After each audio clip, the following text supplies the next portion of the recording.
पूर्व केंद्रीय मंत्री एवं जदयू के कदावर नेता मोहम्मद अली अशरफ फातिमी ने अपने आवास पर किया प्रेस कॉन्फ्रेंस का आयोजन। तालमेल और उसी बेईमानी से और गद्दारी से सीता देवी जी को हरवाया गया है।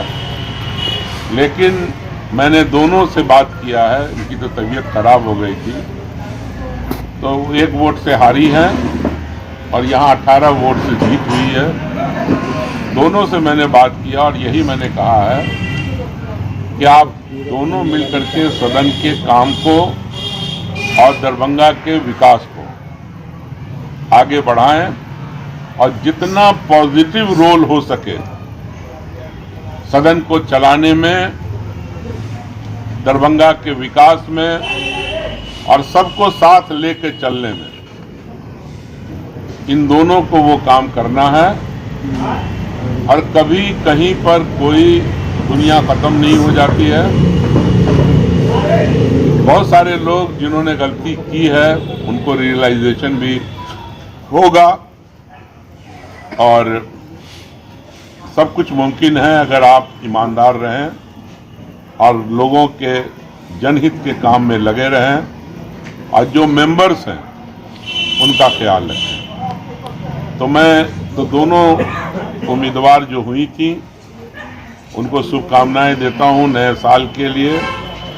और ये तो दूसरी मर्तबा हुई हैं उपाध्यक्ष, और ये तो पहली मर्तबा जीत के गई थी और मात्र 1 वोट से हारी। उनकी तबीयत भी कल खराब हो गई। तो सब देखना नहीं है और आगे बढ़ना है और कोई टेंशन लेने की ज़रूरत नहीं है। जो विपक्ष है वही पक्ष में आता है और जो पक्ष में है वो विपक्ष में जाता है। जो अच्छे काम करता है समाज की निगाह में, मेंबर्स की निगाह में, वही अच्छा रहता है। तो मैं दोनों को शुभकामनाएं देता हूं और दोनों को विश्वास दिलाता हूं कि हमारी पार्टी, हमारा गठबंधन ने आज भी आप दोनों का साथ दिया है और आगे भी गठबंधन और हमारे जो भी सहयोगी हैं आपके साथ रहेंगे। आप लोग मेहनत से काम करिए। सिर्फ जगह मिल जाने ही से नहीं होता, बल्कि आप एक आम आदमी के तौर पर भी समाज की सेवा कर सकते हैं। तो आप तो सभी लोग जिला परिषद भी हैं और हमारे एक उपाध्यक्ष भी हमारे तरफ से हुई हैं। तो ये मौका है फिर से दरभंगा के विकास को आगे बढ़ाने का।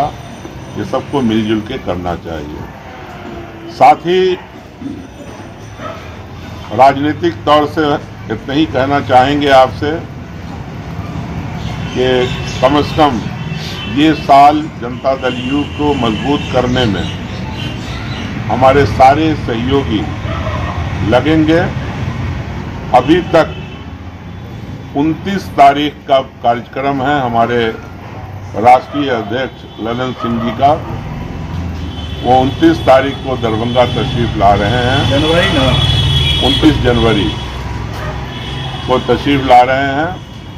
उनका हम लोग हार्दिक अभिनंदन और स्वागत करेंगे। और प्लस हमारे वर्कर, हमारे नेता जो दरभंगा के हैं, वो क्या क्या मार्गदर्शन देते हैं, क्या क्या बताते हैं, किस तरह से पार्टी को आगे बढ़ाना है, उस पर भी विस्तार से वहाँ चर्चा होगी और उनके बताए हुए रास्ते पर हम लोग चलेंगे।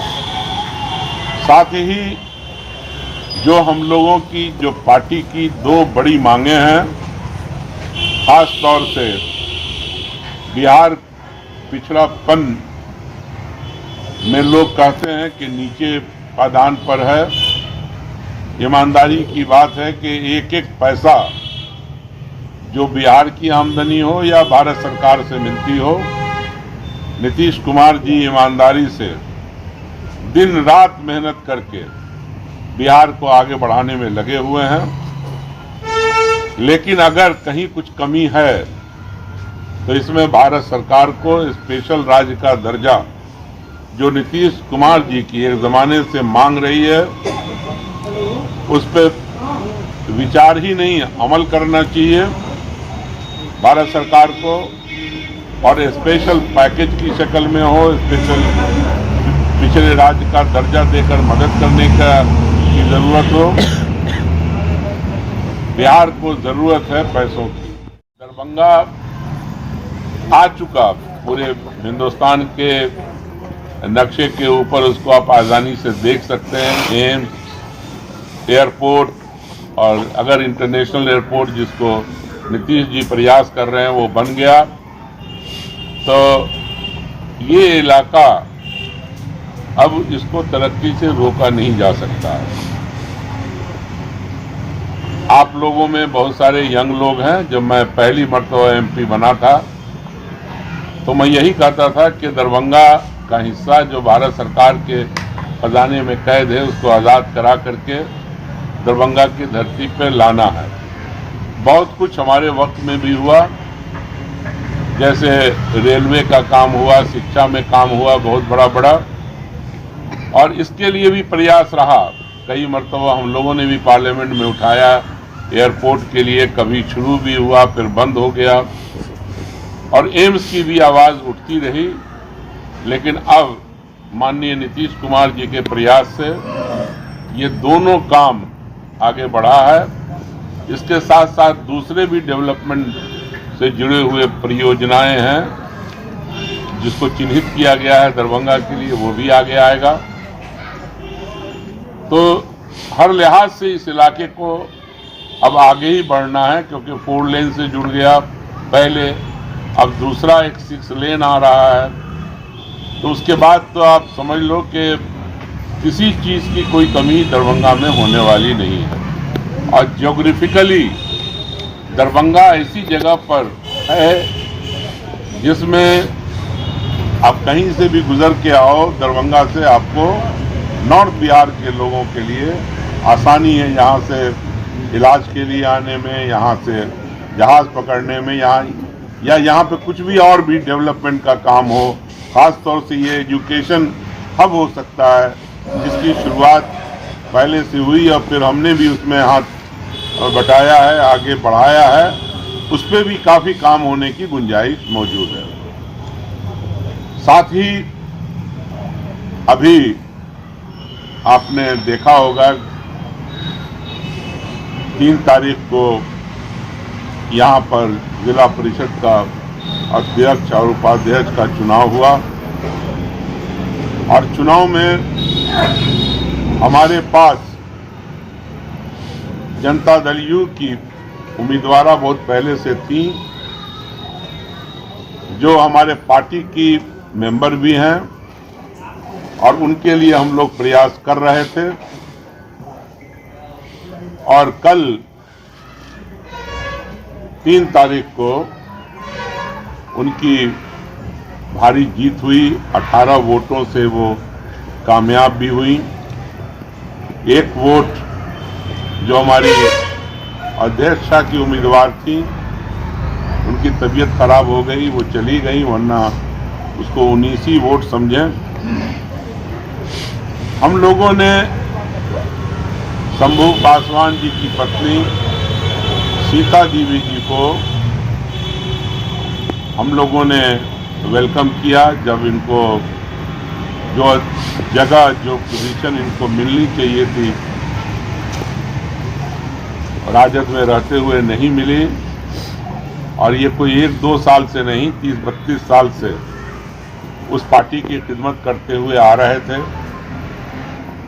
अब किन कारणों से इनको नहीं हुआ उसके मैं विस्तार में नहीं जाऊंगा, लेकिन जब ये हम लोगों के संपर्क में आए तो हम लोगों ने कहा कि ठीक है, हम आपकी मदद करेंगे।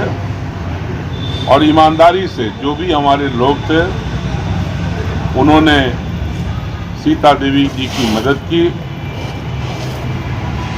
और मात्र 1 वोट से। और इसमें मैं कहूँगा कि कहीं से कुछ गद्दारी की भी बू आती है, और एक खास तालमेल चल रहा है, उसको विस्तार से पत्रकार भाई लोग हैं, आप लोग समझते होंगे कि ना पार्टी के धर्म निभाया जाता है, और अगर आप इतिहास में जाएंगे तो हमारे हारने की वजह भी वहीं मिलेगी। और पिछले दिनों अब्दुल बारी सिद्दीकी साहब को भी हारते हुए देखा होगा आपने, पिछली दफा फराज को भी हारते हुए देखा होगा आपने। तो एक अजीबोगरीब किस्म का अंदरूनी तालमेल भी है, उसको समझने की जरूरत है। सरकार मदद कर सकती है तो ये करना चाहिए। दूसरे, जातीय जनगणना पर हमारे पार्टी का पूरा अज़्म है कि जब तक के जनगणना नहीं होगा तब तक जो आर्थिक पिछड़ापन है उसकी जानकारी नहीं मिलेगी कि आज़ादी के इतने दिनों के बाद कौन कौन सा वर्ग समाज में पीछे रह गया और उनकी आबादी कितनी है। तो इसकी जानकारी के लिए जानना ज़रूरी है, ताकि फिर उसको जो भी हिंदुस्तान के अंदर जो पैसे का बंटवारा होता है, तो ये सारी आबादी का विवरण जब हमारे सामने होगा, कौन से बिरादरी के लोग कितने हैं और वो कितने पीछे रह गए, तभी जाकर के हम लोग ईमानदारी से जो पीछे रह गए वर्ग उनकी मदद कर पाएंगे। तो ये जो जनगणना के अंदर ये जानना किस जाति की कितनी आबादी है और उसकी आर्थिक स्थिति क्या है, तो उसके लिए निश्चित रूप से नीतीश जी कदम उठाएंगे और उन्होंने ऐलान भी किया है। साथ ही बार बार हम लोगों ने कहा पिछले दफा कि नीतीश कुमार जी के अंदर हर उस तरह का गुण है जो एक कहा गया था प्रधानमंत्री मटेरियल है। तो इस बात को हम लोग पूरे देश के अंदर रखेंगे और आगे बढ़ाएंगे कि वो जब बिहार जैसे पिछड़े राज्य को इतना आगे ले गए, बढ़ाया, तो वो बात भी हम लोगों के सामने है। इन सब पर चर्चा जब आएंगे हमारे राष्ट्रीय अध्यक्ष तो होगी, और पूरे देश में हम पार्टी के महासचिव भी हैं, तो अब हर राज्य में हमारा दौरा होगा, वहाँ भी इन सवालों को हम लोग रखने का काम करेंगे। अभी उत्तर प्रदेश में चुनाव हो रहा है और 4 और राज्यों में हो रहा है, उसके अलावा नॉर्थ ईस्ट में भी कुछ जगहों पे चुनाव होने वाला है। तो हमारी पार्टी प्रयास कर रही है कि हर जगह लड़े, और लड़ करके पहले भी जनता दल यू राष्ट्रीय पार्टी थी, तो उसको फिर से हम लोग राष्ट्रीय पार्टी बनाएंगे और उस पर पार्टी पूरी मेहनत से काम कर रही है। जहाँ जहाँ हम लोग महसूस करेंगे कि हमारी स्थिति अच्छी है, हम लड़ सकते हैं, कामयाब हो सकते हैं, वहाँ पर हम लोग आने वाले असेंबली चुनाव के अंदर अपने उम्मीदवार खड़ा करेंगे। बहुत बहुत धन्यवाद।